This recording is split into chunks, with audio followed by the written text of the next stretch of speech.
To fix orange screen on the Realme C71, all you simply have to do is first go for the settings.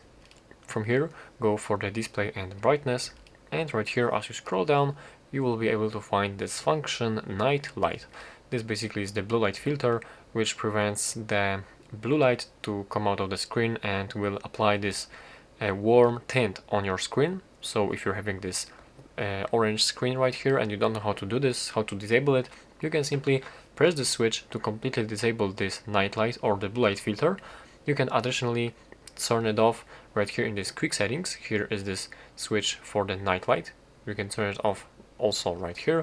And additionally, if you actually have this screen too much orange, it's too warm for you, you can change the screen color temperature to more weak temperature, and this might actually give you more comfortable experience if you're having this orange screen right here. So yeah, that's basically all. That's how you can do this.